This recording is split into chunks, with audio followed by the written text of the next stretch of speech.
आज हम options and futures के बारे में बात करेंगे, जिसमें कि हम ट्रेड करने वाले हैं आने वाले टाइम में। कि ऑप्शंस क्या होता है, फ्यूचर्स क्या होता है, थोड़ा सा इक्विटी भी मैं बताऊंगी आपको कि इक्विटी क्या होती है। Let me share my screen. तो I am sharing my screen, recording start हो गई है। चलो, एक कोई भी स्टॉक जो होता है, ठीक है, कोई भी स्टॉक होता है, उसमें आप तीन चीजों में काम कर सकते हैं। ठीक है, तीन चीजों में ट्रेड कर सकते हैं। सबसे पहले आता है इक्विटी, दूसरा आता है फ्यूचर्स, एंड तीसरा आता है ऑप्शंस। ऑप्शंस, ठीक है। तो अब इन तीनों के अंदर डिफरेंस देखते हैं क्या होता है। रियल लाइफ एग्जांपल लेके समझाऊंगी, क्योंकि मुझे पता है कि बहुत सारे स्टूडेंट्स को रियल लाइफ एग्जांपल से ही समझ आता है। ठीक है, तो सबसे पहले होता है इक्विटी। इक्विटी क्या होता है कि जब आपको लॉन्ग टर्म के लिए स्टॉक लेना होता है, तो आपको उस स्टॉक की जो वैल्यू है, ठीक है, उतना ही पैसा आपको कंपनी को देना होता है। ठीक है, राइट, उतना ही पैसा आप कंपनी को देते हो कि उस कंपनी के स्टॉक की वैल्यू है मान लीजिए 102 रुपए। ठीक है, तो आपके अकाउंट से, आपके जो ब्रोकर अकाउंट है उसमें 102 रुपए कट जाएंगे जब आप स्टॉक को बाय करोगे, और फिर वो लॉन्ग टर्म तक आपके अकाउंट में रहेंगे वो स्टॉक। अगर आपने एक शेयर बाय किया, एक क्वांटिटी बाय की, उसका प्राइस 102 रुपए है, तो आपने 102 रुपए दिए, और ये एक शेयर आपके अकाउंट में लॉन्ग टर्म तक रहेगा। अब ये शेयर अगर ऊपर जाता है, तो इसकी जो भी वैल्यू होती है, मान लीजिए आने वाले टाइम में ये 110 हो जाए, फिर उसके बाद ये 250 रुपए हो जाए, उसके बाद ये 500 रुपए हो जाए, जो भी हो जाए इसकी वैल्यू, तो वो आपके अकाउंट में वो एक शेयर, अगर आपने एक शेयर लिया हुआ है, तो वो रिफ्लेक्ट होती रहेगी उस हिसाब से। ठीक है, तो ये होता है हमारा इक्विटी। इसके बाद आता है इक्विटी में भी आप ट्रेड कर सकते हैं। ठीक है, इक्विटी में भी आप ट्रेड कर सकते हैं। उसमें पर क्या होता है कि जितनी वैल्यू है उतने ही पैसे आपको लगाने पड़ेंगे। अगर मान लीजिए एक शेयर है जिसमें आप ट्रेड कर रहे हैं, वो अभी 1000 रुपए का है, तो आपको पूरे के पूरे 1000 रुपए देने पड़ेंगे अपनी पोजीशन बनाने के लिए, एक शेयर बाय करने के लिए। और वो एक दिन में अगर मान लीजिए 2 रुपए बढ़ता है, ठीक है, तो आपका प्रॉफिट कितना हुआ? अगर आपने 1000 रुपए पे एंट्री ली, 2 रुपए प्रॉफिट हुआ। ठीक है, 2 रुपए आपने कमाए 1000 रुपए के ऊपर, तो आपके पास 2 रुपए आएंगे एक शेयर में 1000 रुपए के ऊपर। तो इसमें ना जो प्रॉफिट मिलता है वो बहुत कम हो जाता है, लेस प्रॉफिट। ठीक है, पर फायदे क्या है इसके कि आपका जो रिस्क है वो भी कम होता है। एक शेयर, अगर आप कोई किसी शेयर में जिसमें न्यूज वगैरह हो, कुछ हो, उसमें अगर आप ट्रेड नहीं कर रहे हो, ठीक है, तो वो शेयर कितना मूव करेगा एक दिन के अंदर? 1% मूव करेगा, ज्यादा से ज्यादा 1.5% मूव कर जाएगा। अगर मार्केट में नॉर्मल मार्केट चल रही है, एवरीडे मार्केट है, कोई न्यूज नहीं है, कुछ नहीं है, तो अगर आप 1 या 1.5% मूव करता है और आप पूरा का पूरा अपना पैसा लगा देते हो, तो आपका कितना लॉस होगा उसके अंदर भैया? अगर आपने उसको बाय किया, उसको बाय चांस बाय किया, और आप कह रहे हो कि उस दिन वो स्टॉक ऊपर जाएगा, ठीक है, तो आपका प्रॉफिट होगा जब वो ऊपर जाएगा। बाय चांस उसमें कुछ नेगेटिव न्यूज आ जाती है, मार्केट में नेगेटिव कुछ आ जाता है, तो वो स्टॉक गिर रहा है, तो वो पूरे दिन में कितना गिर सकता है? 1 से 1.5% गिर सकता है। और आपने पूरे के पूरे पैसे लगाए हुए इक्विटी में बाय किया है, तो आपका सबसे ज्यादा मैक्सिमम लॉस कितना होगा? 1.5% ही। ठीक है, तो इसमें क्या होता है, प्रॉफिट भी जो है वो लेस है, तो रिस्क जो है, जो आपका लॉस है वो भी लेस है। आप आराम से जल्दी से निकल जाते हो इसके अंदर। 1.5% तो मैक्सिमम लॉस में बता रही हूँ कि भैया मैक्सिमम वो स्टॉक जा सकता है, तो मैक्सिमम लॉस होगा आपका 1.5%। ठीक है, उसके अलावा जनरली आप बहुत कम लॉस पे रह जाते हो, पर यहाँ पे प्रॉफिट भी कैपिंग हो जाती है। आपको बहुत ज्यादा कैपिटल चाहिए होती है अच्छा खासा प्रॉफिट बनाने के लिए। ठीक है, इक्विटी में मैं सजेस्ट करूंगी कि आप स्विंग ट्रेडिंग करोगे तो आपके लिए ज्यादा बेनिफिशियल रहेगा। स्विंग ट्रेडिंग क्या होती है, इसकी भी स्ट्रैटेजी बताई जाएगी, do not worry about it. ठीक है, हर एक चीज मैं आपको बताने वाली हूँ, पढ़ाने वाली हूँ। ठीक है, तो अब नेक्स्ट देख लेते हैं हम कि इसके बाद क्या है। ये हो गया हमारा इक्विटी। ठीक है, इक्विटी आप जैसे जैसे ही अपने ब्रोकर अकाउंट पे जाएंगे, तो जो नॉर्मल स्टॉक का नाम लिखा होता है, जैसे CDSL लिखा है, रिलायंस लिखा है, नॉर्मल नाम लिखा हुआ है, वो सारे क्या होता है, इक्विटी शेयर होता है। उसमें अगर आप अपना पैसा डालोगे तो एंड ऑफ द डे वो पैसा, मतलब बड़ा प्रोसेस होता है, मैं सिंपली कह रही हूँ, वो कंपनी के पास चला जाता है पूरा का पूरा। तो ये होता है आपका इक्विटी, ठीक है। उसके बाद आता है next futures. Futures is very very important. इस चीज पे प्लीज ध्यान दीजिएगा, आपके सबके सब जितने भी, I can see 14 participants out है, इस चीज पे बड़ा ध्यान दीजिएगा। मैं आपको बहुत सिंपल तरीके से फ्यूचर समझाने वाली हूँ, ठीक है। तो क्या हुआ कि फ्यूचर की कैसे जरूरत पड़ी, कैसे फ्यूचर्स आए, क्या होता है फ्यूचर्स क्या नहीं, ठीक है, इसी क्लास में आपको सब पता चल जाएगा। तो फ्यूचर्स कैसे आए कि गवर्नमेंट ने देखा कि किसी को पोजीशन बनानी है अपनी, ठीक है, किसी को पोजीशन बनानी है अपनी, तो उसको बहुत ज्यादा मनी देना पड़ता है, ठीक है। किसी बंदे को अगर शॉर्ट टर्म के लिए अपना कुछ भी प्रॉफिट अर्न करना है, कोई भी पोजीशन बनानी है, उसको बहुत ज्यादा मनी देना पड़ता है। अगर वो इक्विटी में काम करे, पूरी कैपिटल देनी पड़ जाती है आपको। आप कहते हो कि यार इस शेयर को मुझे लॉन्ग टर्म के लिए बाय नहीं करना है, मुझे इसमें लॉन्ग टर्म के लिए रहना ही नहीं है, मुझे इसमें एक हफ्ते के लिए बाय करके रखना है, जब इसका रिजल्ट आने वाला है, इसका मूव आने वाला है, एक दिन के लिए बाय करके रखना है, या मुझे 2 घंटे के लिए बाय करना है, या मुझे 10 मिनट के लिए बाय करना है, मुझे बस इतना चाहिए, इसके लिए मैं इतने पैसे लगाऊंगा, तो मेरे लिए कोई फायदा नहीं है, ठीक है। तो उसमें आया रोल फ्यूचर का। फ्यूचर का आप एग्जाम्पल मैं समझाती हूँ, ठीक है। एक बहुत फेमस एग्जाम्पल है और बहुत ही अच्छा एग्जाम्पल है, ठीक है। आप मान लीजिए एक फार्मर है, एक किसान है, ठीक है, एक फार्मर है, एक किसान है, उसके खेत में राइस उगने वाले हैं, चावल। चावल उसने आज फसल लगाई है अभी, ठीक है। और उसका अनुमान है, हर साल की फसल के हिसाब से उसका अनुमान है कि मेरी 1000 किलो चावल, 1000 kg चावल इस साल मेरी फसल पैदा करेगी। मेरा जो खेत है उसमें से 1000 किलो फसल निकलेगी। बट फसल कब बन के तैयार होगी? 3 महीने बाद, ठीक है। 3 महीने बाद, मंथ बाद उसका ये अनुमान है, ठीक है, कि मेरी ये फसल बन के तैयार होगी। तो आज तो उसने फसल लगाई हुई है, तो आज तो वो बेच नहीं सकता, ठीक है। तो क्या होगा कि उसके पास एक डीलर आया। भैया, किसान सीधा खुद मंडी में जाके नहीं बेचता, वो डीलर को बेचता है अपनी फसल, ठीक है। उसके पास एक डीलर आया। डीलर ने कहा कि भाई तू 3 महीने बाद 1000 किलो जो फसल है वो बेचेगा मंडी में जाके, मैं तुझसे आज एडवांस एक कॉन्ट्रैक्ट कर रहा हूं, एडवांस कॉन्ट्रैक्ट कर रहा हूं कि मैं तुझे कुछ पैसे दे देता हूं, ठीक है। सारे पैसे 1000 किलो की फसल के नहीं, सारे पैसे नहीं, कुछ पैसे दे देता हूं कि भैया मिनिमम अमाउंट, कि भैया 10 रुपए किलो तो चावल बिकेगा ही बिकेगा, चाहे कितना ही कुछ हो जाए, कैसे ही कुछ हो जाए, इतने रुपए किलो तो चावल बिकेगा ही बिकेगा, 10 रुपए किलो तो चावल बिकेगा ही बिकेगा। कुछ भी कोई भी सिचुएशन आए तो मैं तुझे 10 रुपए के भाव पे, 1 किलो के भाव पे, 10 रुपए पर केजी के भाव पे आज चावल तुझसे एक कॉन्ट्रैक्ट करके जा रहा हूं कि 3 महीने बाद जब तेरी फसल कटेगी, चावल कटेंगे, तो वो 1000 के 1000 किलो चावल तू मुझे देगा, ठीक है।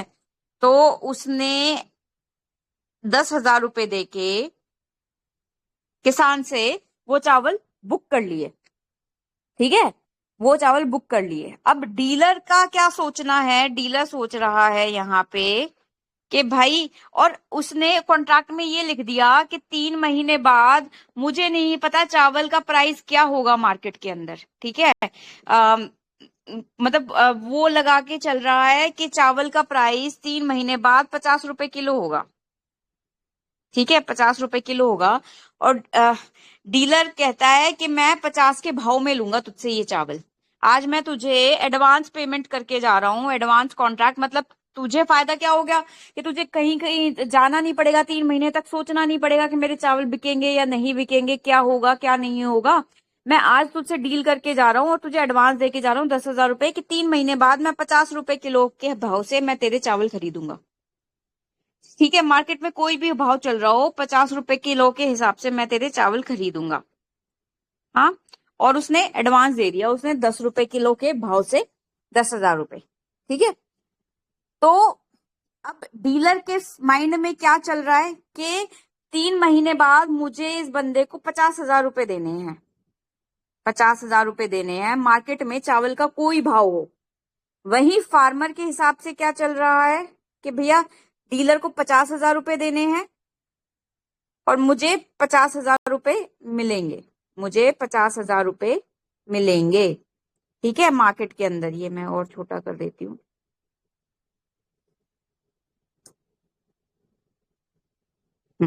पूरी स्क्रीन कर देती हूँ। ठीक है, मुझे 50,000 रुपए मिलेंगे।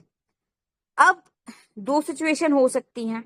ठीक है, ये दोनों सोच रहे 50 रुपए किलो का भाव 3 महीने बाद। हो सकता है कि मार्केट में इतना ज्यादा, डीलर कह रहा है, डीलर ये सोच के गया है कि इस बार बारिश अच्छी नहीं होगी। ठीक है, बारिश अच्छी नहीं होगी तो इस बार चावल जो है, चावल का प्राइस जो है वो बढ़ेगा। 3 महीने बाद जो चावल का प्राइस है वो बढ़ेगा और वो 70 रुपए किलो होगा। 70 रुपए फ्यूचर का वो सोच के चल रहा है कि राइस का जो प्राइस है वो इंक्रीज होगा और क्या होगा, 70 रुपए, 70 रुपए किलो हो जाएगा। तो अगर मैं 70 रुपए किलो 3 महीने बाद चावल लेता हूं तो मुझे कितने रुपए का पड़ेगा, 70,000 रुपए का पड़ेगा, 70,000 रुपए का चावल पड़ेगा। पर अभी अगर मैं 10,000 रुपए देके 50,000 की डील कर लेता हूं तो मुझे कितने का मुनाफा होगा, 20,000 रुपए का प्रॉफिट होगा डीलर को। ठीक है, वहां पे कि अगर वो डीलर नहीं डील करता 50,000 रुपए की अभी, तो 3 महीने बाद उसको वो सेम 1,000 किलो चावल 70 रुपए के रेट से खरीदने पड़ते, तो उसको कितने रुपए देने पड़ते, 70,000। तो वो आज ही कॉन्ट्रैक्ट करके बैठ गया कि मैं तो 50,000 रुपए देके, और फिर आज ही मैंने चावल का कॉन्ट्रैक्ट कर लिया। उसने चावल लिए नहीं है, उसने सिर्फ कॉन्ट्रैक्ट किया है।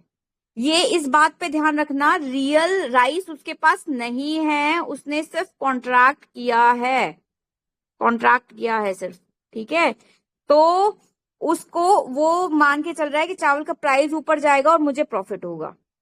वहीं फार्मर फार्मर मान के चल रहा है कि भैया इस बार तो फसल सबकी अच्छी होने वाली है, क्योंकि उसने अपने कुछ अनुमान लगाया है कि भैया खेती अच्छी हो रही है, इस बार बीज अच्छा आया है, या कुछ भी उसने अनुमान लगा के चला है कि बहुत ज्यादा फसल अच्छी होने वाली है और चावल तो बहुत ज्यादा आएगा मार्केट के अंदर 3 महीने बाद।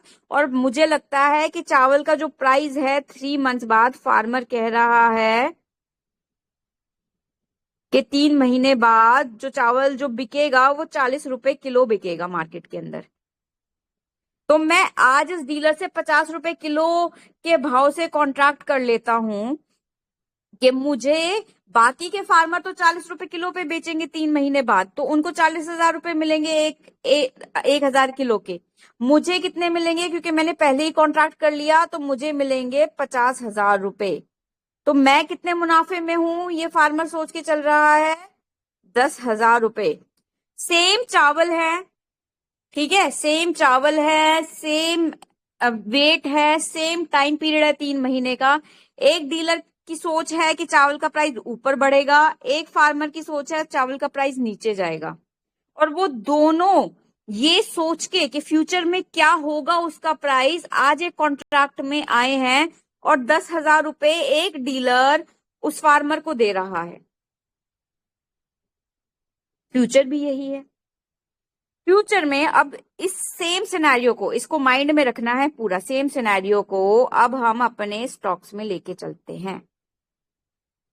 ठीक है, स्टॉक्स में लेके चलते हैं हम कि मान लो कि सीडीएसएल है कंपनी, सीडीएसएल कंपनी है। ठीक है, इसका आज रेट चल रहा है 1,200 रुपए, 1,200 रुपए। ठीक है, और एक पर्सन है ए, एक पर्सन है राहुल, एक पर्सन है मोहित। बहुत कॉमन से नाम है बट ठीक है, याद रह जाएंगे ना। एक पर्सन है राहुल और एक पर्सन है मोहित, ठीक है। तो ये दोनों एक कॉन्ट्रैक्ट में आते हैं। मोहित के पास, अभी मोहित के पास, फार्मर के पास थे चावल, ठीक है, चावल कौन देगा? फार्मर देगा। अभी मोहित के पास वो है, सीडीएसएल के फ्यूचर के शेयर है, ठीक है। मान लो उसके पास शेयर है, 10 शेयर है, 10 शेयर है। तो राहुल कहता है कि भाई अभी तो मेरे पास 12,000, अगर वो उसको, राहुल को आज ये 10 शेयर खरीदने हैं तो उसको कितने रुपए देने पड़ेंगे आज के टाइम में, टुडेज टाइम में उसको देने पड़ेंगे 12,000 रुपए। वो कहता है कि भाई मेरे पास 12,000 रुपए तो है नहीं, ठीक है। तो मैं क्या करता हूं, तेरे साथ कॉन्ट्रैक्ट में आ जाता हूं और मैं तुझे मान ले मैं तुझे 1,000 रुपए दे देता हूं, ठीक है, 1,000 रुपए दे देता हूं एज अ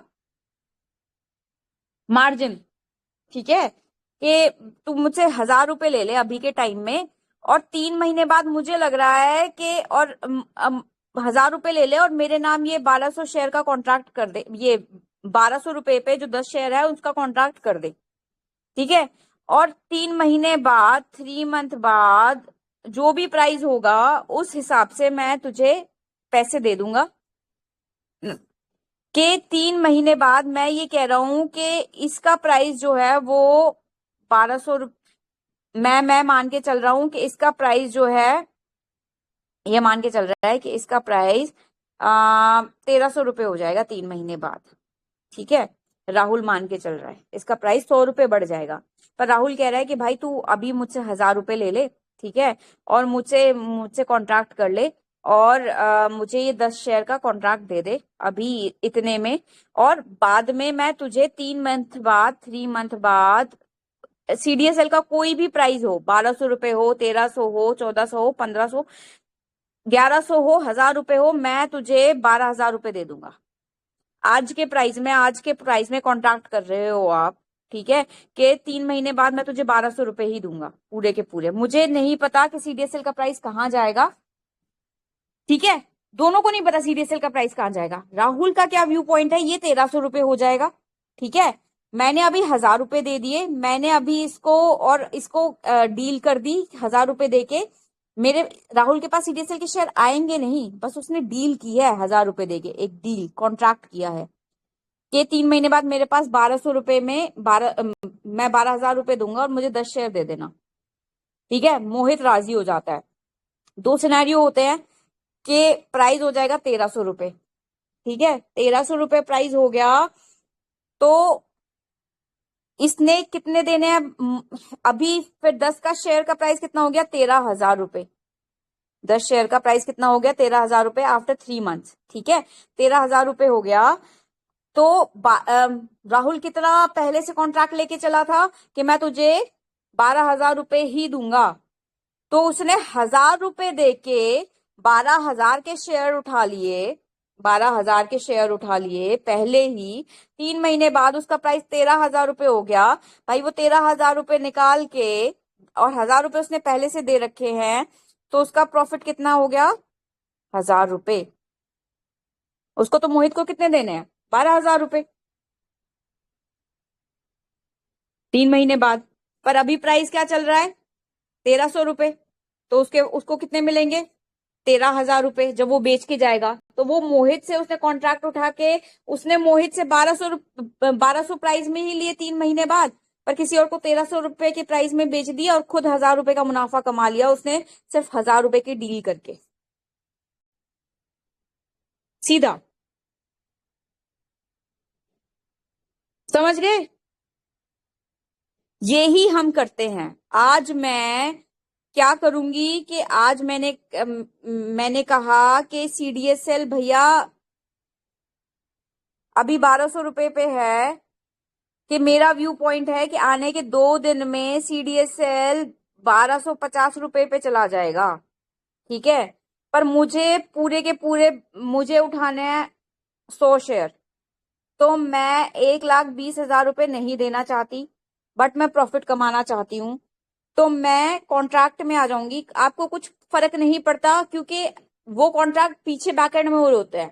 आपने 100 शेयर उठाने हैं तो हो सकता है कि किसी से 10 शेयर आए, किसी से 50 आए, किसी से 2 शेयर आए, किसी से 1 आए, वो आपको कोई मतलब नहीं है। वो बैक एंड में वो ब्रोकर कर रहा है, ठीक है, वो एनएससी बीएससी कर रही है। आपके पास 100 शेयर का कॉन्ट्रैक्ट आ जाएगा, आपने कहा कि मैं अभी तुम्हें 12,000 रुपए दे देता हूं और मैं इस कॉन्ट्रैक्ट में आ जाता हूं कि 3 दिन बाद मैं ये जब भी शेयर ये ऊपर जाएगा तो मैं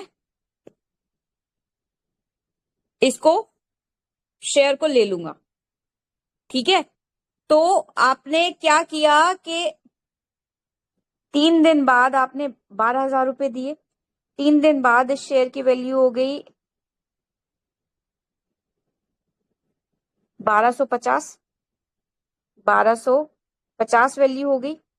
आपने डायरेक्टली आपने कहा कि भाई 1200 के शेयर मेरे पास है, 1200 रुपए के, मैं किसी को सीधा ये 1250 में बेच देता हूँ। 50 रुपए का जो मेरा मुनाफा है 100 शेयर का, 5,000 रुपए अपनी पॉकेट में रख के भाई मैं चल पड़ता हूँ अपने।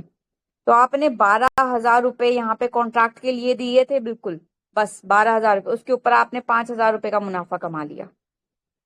सीधा शेयर आपने 3 दिन बाद वो कॉन्ट्रैक्ट क्लियर किया और उसी टाइम पे बेच दिए। वो सब बैकएंड में चलता रहता है। ये होता है फ्यूचर। क्या आप असली शेयर नहीं खरीद रहे हो, वो लॉन्ग टर्म में आपके पास नहीं रहेंगे, आप बस उसका कॉन्ट्रैक्ट में आ रहे हो और उन शेयर्स को उठा रहे हो कि कॉन्ट्रैक्ट उठा लिया मैंने कि 3 दिन बाद मैं इन शेयर को खरीद के और बेच दूंगा जिस भी प्राइस पे होंगे, और जो डिफरेंस होगा वो मेरी पॉकेट में प्रॉफिट आ गया 5,000 का। और आपने आपने पैसे कितने लगाए? आपने पैसे यहाँ पे आपने ये 1,20,000 रुपए नहीं लगाए हैं, आपने सिर्फ कॉन्ट्रैक्ट कॉन्ट्रैक्ट वैल्यू के पैसे लगाए हैं 12,000 रुपए। ये तो बैक एंड में आपने जैसे ही खरीदा दूसरे को बेच दिया 1,25,000 में, उसको आपको पता भी नहीं चलेगा और आपके पास 5,000 रुपए आ गए 12,000 रुपए के ऊपर। ये होता है फ्यूचर। अब फ्यूचर में देख लेते हैं कि क्या कॉन्ट्रैक्ट होता है। फ्यूचर में क्या होता है, मंथली कॉन्ट्रैक्ट होते हैं, ठीक है। जैसे सीडीएसएल है, सीडीएसएल आज जिस भी रेट पे चल रहा है, आपकी 3 एक्सपायरी होती हैं, ठीक है। फर्स्ट एक्सपायरी इसी मंथ की, नेक्स्ट एक्सपायरी उससे नेक्स्ट मंथ की, और थर्ड एक्सपायरी उससे थर्ड मंथ की, ठीक है। मैं समझा देती हूँ कि ये होता क्या है। अभी कौन सा मंथ चल रहा है? अप्रैल चल रहा है, ठीक है। तो आप सीडीएसएल के 3 फ्यूचर देख पाओगे, अप्रैल, सीडीएसएल, सीडीएसएल मई, सीडीएसएल जून। वहीं अगर आप निफ्टी खोलने जाओगे, अभी निफ्टी अभी के अभी निफ्टी खोलने जाओगे, निफ्टी का फ्यूचर देखोगे तो निफ्टी अप्रैल चल रहा है, निफ्टी मई चल रहा है, और निफ्टी जून चल रहा है। इनका मतलब क्या है? ये जो ये चीजें बोली जा रही हैं, निफ्टी अप्रैल मई जून, ये क्या है? ये क्या बकचोद, sorry sorry for the language, ये क्या चल रहा है? तो इसका मतलब है हर मंथ का एक कॉन्ट्रैक्ट होता है, ठीक है। कि आपने आपने जैसे वो चावल वाले से, उसने डीलर ने कहा था कि 3 महीने बाद मैं इसको फुलफिल करूंगा इस कॉन्ट्रैक्ट को।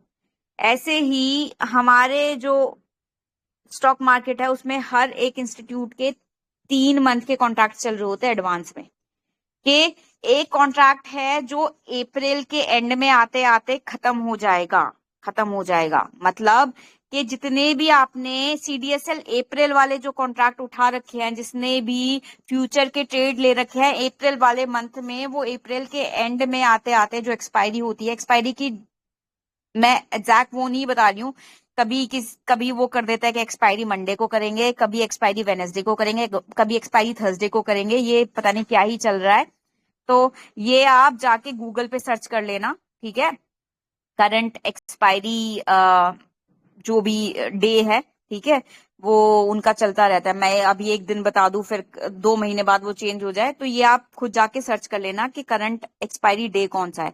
अगर थर्सडे है तो जैसे निफ्टी का एक्सपायरी कह दिया उन्होंने थर्सडे को होगी, तो अप्रैल के आखिरी वाले थर्सडे वाले दिन जो अप्रैल के जितने भी कॉन्ट्रैक्ट है वो खत्म हो जाएंगे। मतलब अगर आपने कहा कि मेरा व्यू पॉइंट है कि सीडीएसएल अभी 1200 रुपए है, ठीक है, और वो अप्रैल मंथ के अंदर ही 1250 रुपए चला जाएगा, तो मैं अप्रैल वाली एक्सपायरी उठा लूंगी, के कॉन्ट्रैक्ट उठा लूंगी, ठीक है, कि लॉट उठा लूंगी मैं सीडीएसएल के। तो अगर वो अप्रैल के एंड तक 1250 रुपए में चला गया तो मैं प्रॉफिट अपना बुक करके निकल जाऊंगी। अगर नहीं गया तो मेरा जितना भी लॉस होगा वो खुद एंड हो जाएगा। अप्रैल मंथ के लास्ट जो एक्सपायरी जो भी होगा, मंडे होगा, अगर मंडे की एक्सपायरी है तो लास्ट मंडे पे, ट्यूसडे है तो ट्यूसडे की एक्सपायरी तो लास्ट ट्यूसडे पे। वहीं उससे नेक्स्ट मंथ की एक्सपायरी होगी। अगर मेरा व्यू पॉइंट है कि जो 1200 है वो 1250 ना यार 2 महीने लेगा सीडीएसएल जाने में, तो ये वाली तो एक्सपायरी अप्रैल में अभी खत्म हो जाएगी। सारे कॉन्ट्रैक्ट जिन्होंने भी अप्रैल के लिए हैं वो अप्रैल के लास्ट एक्सपायरी वाले दिन सब खत्म हो जाएंगे। मतलब वो अपने आप जो आपने ट्रेड डाला हुआ है ना, वो अपने आप ट्रेड आपका वो कट कर देता है, ऑटो स्क्वायर फिजिकल डाल देता है। और आपको अगर आपने मार्जिन दे दी तो वो फिजिकल चला जाएगा, वो आपके पास शेयर उतने पैसे के आ जाएंगे, ठीक है, नहीं तो आपकी पोजीशन कट हो जाती है।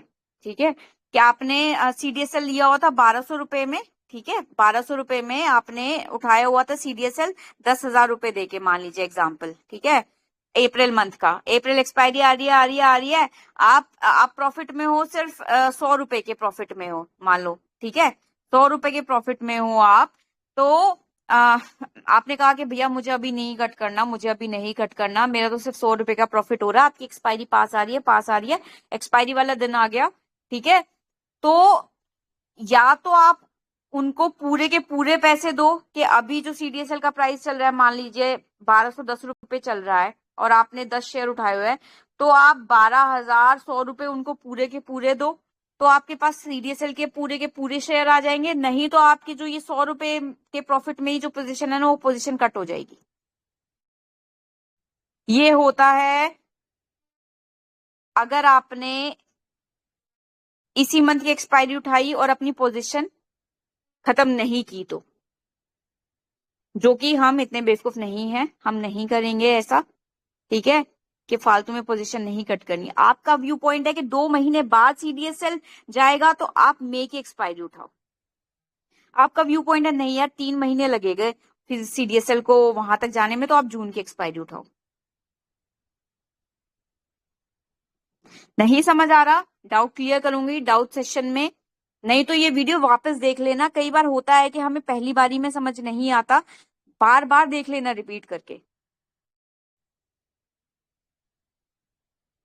तो ये हमेशा क्या चल रहा होता है कि मैंने प्रॉफिट ज्यादा करना है, मेरे पास पैसे कम है, और मुझे पता है कि मेरा जो व्यू पॉइंट है वो सिर्फ 10 दिन का है या 1 महीने का है या 20 दिन का है, तो मैं कहाँ जाऊंगी, फ्यूचर में ट्रेड करने। फ्यूचर में फिर फ्यूचर में क्या होता है कि आप एक शेयर नहीं उठा सकते, वन सिंगल शेयर नहीं उठा सकते। जैसे इक्विटी में आप एक सिंगल शेयर ले लो, 2 शेयर ले लो, 3 शेयर ले लो, नहीं, आपको लॉट में मिलते हैं शेयर। भैया उनको भी कुछ ना कुछ फायदा करना है ना, कि आप एक एक शेयर पे थोड़ी ना कॉन्ट्रैक्ट बना के चलोगे। कॉन्ट्रैक्ट बनता है बल्क में, जब ऑर्डर उठाते हो, डीलर बल्क में ही तो ऑर्डर उठाता है, तो वहां पे बल्क में ऑर्डर उठता है, तो एक लॉट में ऑर्डर उठता है, ठीक है। एक लॉट क्या होता है, एक फिक्स वैल्यू की हुई है एनएससी ने, ठीक है, हर हर जो स्टॉक है या हर जो इंस्टीट्यूट है, सीडीएसएल, निफ्टी, बैंक निफ्टी, इनको एक फिक्स वो किया हुआ है कि आप एक लॉट उठाओगे सीडीएसएल के, एक लॉट में आपके पास, जैसे उन्होंने फिक्स किया हुआ है, 10 शेयर ही आएंगे। निफ्टी में एक लॉट में 75 शेयर ही आएंगे। बैंक निफ्टी में एक लॉट में 30 शेयर ही आएंगे। वो फिक्स किया हुआ है, और वो भी चेंज होता रहता है। जब इनके प्राइसेस बढ़ते हैं तब वो चेंज होते रहते हैं, लॉट साइज कम हो जाते हैं, बढ़ जाते हैं, वो उनके प्राइसेस के ऊपर डिपेंड करता है। बट ये फिक्स है, आपको बल्क में ही उठाना पड़ेगा। जैसे केला आप दर्जन के हिसाब से लेते हो, 1 दर्जन लेते हो, 2 दर्जन लेते हो, 3 दर्जन ही ले पाते हो, ठीक है।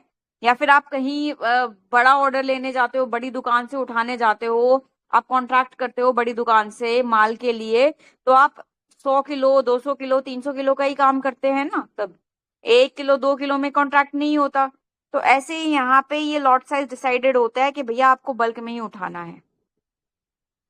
10 का हर एक स्टॉक का अलग होता है लॉट साइज, आप जाके गूगल पे सर्च कर सकते हो, ठीक है, फ्यूचर लॉट साइज ऑफ कोई भी आपका जो शेयर होगा जो फ्यूचर में ट्रेड करता है यानी। और सारे सारे स्टॉक्स के फ्यूचर्स नहीं होते हैं, वो भी एनएससी और बीएससी ने डिसाइड किया हुआ होता है कि हाँ इस स्टॉक में अच्छी खासा वॉल्यूम है, इसमें अच्छे खासे लोग ट्रेड कर रहे हैं, उसी के ही फ्यूचर बनाए जाते हैं। पेनी स्टॉक जो छोटे स्टॉक्स हैं जिनमें ट्रेड नहीं होता है, वॉल्यूम इतना नहीं है, कोई उनको खरीद ही नहीं रहा है, ऐसे ही पड़े हैं, उनके फ्यूचर नहीं होते हैं। तो हर एक स्टॉक का फ्यूचर भी नहीं मिलेगा आपको।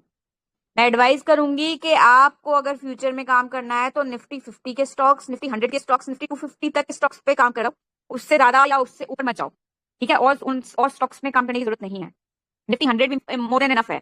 इतने सारे स्टॉक्स आ जाते हैं, 100 स्टॉक्स आपके पास अपॉर्चुनिटी है, एक दिन में आप आराम से एक या दो तो अगर आप कर ही लोगे, उनपे तो काम कर ही लोगे। तो निफ्टी 100 के ही स्टॉक्स लो जिन पे आपको फ्यूचर में काम करना है, जिनके फ्यूचर्स में आप ट्रेड डाल सकते हो और प्रॉफिट अर्न कर सकते हो कम वैल्यू देके, कम पैसे देके मार्केट को।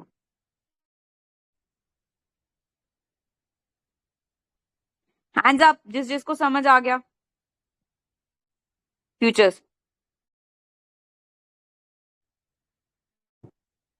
देयर आर मेनी, जिनको नहीं समझ आया वीडियो फिर से देख लेना।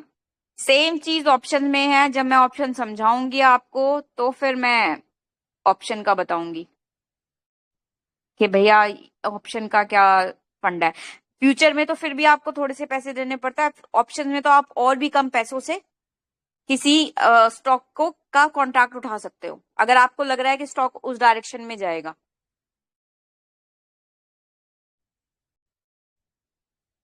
तो कल, अब 3 दिन की छुट्टी है, मार्केट बंद है, 3 दिन में मैं आपको ऐसा प्रिपेयर करूंगी मंडे से ट्रेड। एक्साइटेड?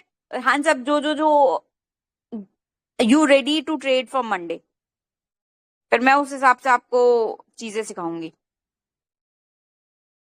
तैयार रहना अपने पंच में, ऑर्डर मनी पुट करना कितना भी, मैं कहूंगी मिनिमम अमाउंट से स्टार्ट करना। पहले स्टार्टिंग में अपनी पूरी कैपिटल मत लगा देना, सबसे कम अमाउंट, ठीक है। 500 रुपए, 1000 रुपए, वैसे 500 1000 रुपए में छोटा ऑप्शन ही मिलेगा, बट मैं वो आपको ऐसे ही समझाऊंगी कि आपका ज्यादा पैसे लगाने ही नहीं है, पहले सीखना है, ठीक है। ज्यादा पैसे नहीं लगाने हैं, पहले सीखना है। तो 500, 1000, 1500 रुपए जो मिनिमम अमाउंट जिस जो आप सीखने पे लगाते हो उतना ही करना पहले। We will learn and then फिर आगे तो बढ़ने के लिए, अब आप मुझसे जुड़े हो तो आगे तो बढ़ना ही है साथ में लाइफ में, ठीक है। तो तैयार है ना, पंच आप में पैसे डाल के मैं बताऊंगी कि पंच में कैसे ट्रेड करना है कैसे नहीं। मंडे से स्टार्ट करता है मार्केट, आज भी इतना तगड़ा रनअप किया है, इतना तगड़ा रनअप किया है, और मेरे लेवल क्या काम किए हैं, क्या काम किए हैं। मिस मत करना ये अपॉर्चुनिटी, मंडे को और भी धमाका होने वाला है, ठीक है। तो 3 दिन क्लास रखते हैं, ऑप्शन सीखेंगे, पंच प्लेटफॉर्म सीखेंगे, स्ट्रैटेजी सीखेंगे, ठीक है। और फिर मंडे से ट्रेड स्टार्ट करना। ओके, ओके गाइस, तो मिलते हैं फिर कल, ऑप्शंस के बारे में बात करेंगे, ऑप्शन सीखेंगे और पंच पे देखेंगे, ठीक है। और इसकी रिकॉर्डिंग मिल जाएगी आपकी क्लास की, देख लेना रिकॉर्डिंग।